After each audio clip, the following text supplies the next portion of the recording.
IPL देखते रहो, असली गेम तो सरकार खेल रही है। तो हमारे देश में जितने बड़े स्कैम हुए हैं, जैसे जैन हवाला scam, 2G spectrum scam, Colgate scam, Commonwealth scam, ये बाहर कैसे आए पता है? वीडियो बहुत इंपॉर्टेंट है, इसलिए ध्यान से सुनिएगा। मान लीजिए आपके साथ कुछ गलत होता है, जैसे आपको किसी ने मारा या फिर कोई चीटिंग कर ली, तो आप जाके उसके अगेंस्ट कोर्ट में केस कर सकते हो, क्योंकि आपके पास वो है जिससे हम लीगल भाषा में कहते हैं लोकस स्टैंड आई, यानी हिंदी में बोले तो मुद्दा आपसे रिलेटेड है, इसलिए आप कोर्ट में केस कर सकते हो। अब लेकिन मान लो मुद्दा आपसे डायरेक्टली रिलेटेड नहीं है, तब जैसे किसी ने बड़ा घोटाला कर दिया, किसी ने गलत ब्रिज या सड़क बना दी, कहीं पेड़ कट रहे हैं, तब आप क्या कर सकते हो? बैठकर बस देखोगे? नहीं, हमारे कोर्ट ने कहा है कि यह केसेस भी आप फाइल कर सकते हो, और इन्हें ही कहा गया है पीआईएल, पब्लिक इंटरेस्ट लिटिगेशन।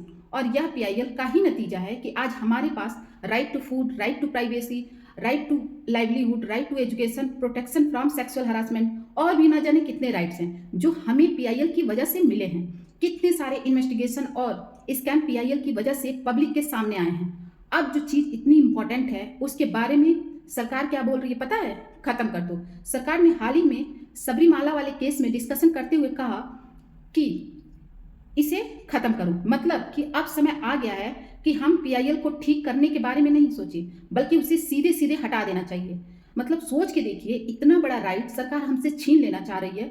वो तो कोर्ट ने इस बात को माना नहीं और कहा कि हम ऑलरेडी बहुत सोच समझ के पीआईएल को दर्ज करने देते हैं, लेकिन सरकार की मंशा साफ साफ दिख रही देती है।